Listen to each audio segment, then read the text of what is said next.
crystal blessings, everybody. This is Hibiscus Moon with hibiscusmooncrystalacademy.com, and I am so excited to do this video with you. This was the video I've been talking about in my newsletter and on Facebook that I want to do a Q&A answering, where I answer your questions that you've left me on the SpeakPipe voicemail. So I'll leave the link to that below if you'd like to continue leaving questions. And I'm really excited to get going on this because it's so great to hear your voices asking the questions, and I think you're going to like it too. And I got some really, really good questions. Now, obviously, I'm not going to be able to answer every single question, but I'm going to try to get to most of them, the really good ones, the ones that I know people would really love to hear the answers to. So I want to squeeze 2 questions into this video since it's our starting off one, and I have a little catching up to do. So this is a really good one. This one comes from Susan. So let's listen. Hi there. My question is, how do we know what energy, what crystals have? For example, rose quartz is all about love. Well, how do we really know that? Where did we get this information from? Thanks. Exactly. Isn't that a great question? I used to ask that question all the time.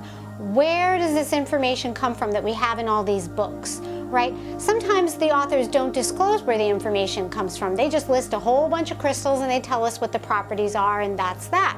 And, you know, where does it come from? So excellent question, Susan. Thank you so much for asking that. So here's the deal with that. Most of the information in the books comes from ancient knowledge that's either been passed down verbally or is in written history, historical books, and records. Ancient knowledge from the ancient Chinese, Egyptians, Aborigines, Native Americans. Thankfully, they have been doing research. They did, I should say, did do research, experimentation, meditations, or may have even gotten this information from others passed down to us. That's a whole nother topic entirely, right? You know, maybe from another planet, who knows? Watch Ancient Aliens. So anyway, but a lot of this ancient information really seems to mesh together. So it seems to be coming from a common source. Not all of it, but a majority of it does. So thankfully they did spend so much time connected to Mother Earth and doing this research for us, and we have some of that information, not all of it unfortunately, but some of that information. So many of the books are based on this passed down information. Some books the author discloses that the information has been channeled. Some other books the author discloses that the information came from their own intuitive meditations or intuitive hits or knowings with the crystals. So all of this information is wonderful to get from books, but I always say, if you can, and I know a lot of us that are in this community and love crystals, we probably already dived into the books and read certain things about certain crystals and have certain common knowledge about them. But if you can, come to the crystal totally unbiased, okay, not having any idea what the crystal is good for. This is Moirian crystal, by the way, Moirian quartz, I should say. It's a black quartz. Come to it completely with a blank slate and do your own meditation and find out what the crystal brings up for you, what messages it brings to you, how it makes you feel, and that's how the crystal will work best for you. Okay, Susan, so I hope that answers your question there. All right, and then we have another, whoa, buddy, another great question from Miles. Okay. Hello, Hibiscus.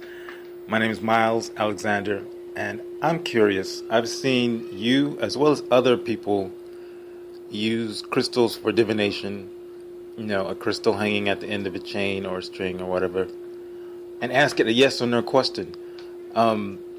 My question is, I'm curious, what causes the crystal to spin when you ask it a yes or no question? And it spins in one way when you ask it yes, and it spins another way when you ask it a yes or no question. What causes that? How does that work? Thank you. excellent question, Miles. All right, so, right. A pendulum, that's what you're referring to, I'm assuming there. And so this is my personal pendulum. It's an amethyst pendulum. And so what causes it to go yes or no? How does the crystal know? You know, sometimes we use a pendulum to find a lost object. Sometimes we use a pendulum to choose what crystal we should be working with, and different things like that. So how does the crystal know this? Well, I feel, and many divination teachers feel the same, not all, that the pendulum is actually tapping into your higher self, your subconscious self. Your higher self already knows all the answers. Your higher self already has a very good conduit tapping into source energy where you can tap into all the answers and get them. It's just that on a conscious level, we have a really big block with getting that, with understanding that, with really truly believing that on a 3D reality level. So the pendulum allows us to tap into our higher self, which is why I feel it's so important to hold the pendulum yourself, okay? There's devices where it holds the pendulum for you, and I've seen them for sale, and they say, okay, this is great because this allows the pendulum to work freely without any bias or any intentions from yourself. Well, I feel that kind of defeats the whole purpose. How is the pendulum tapping into my higher self if it's hanging off of a device and not connected to me?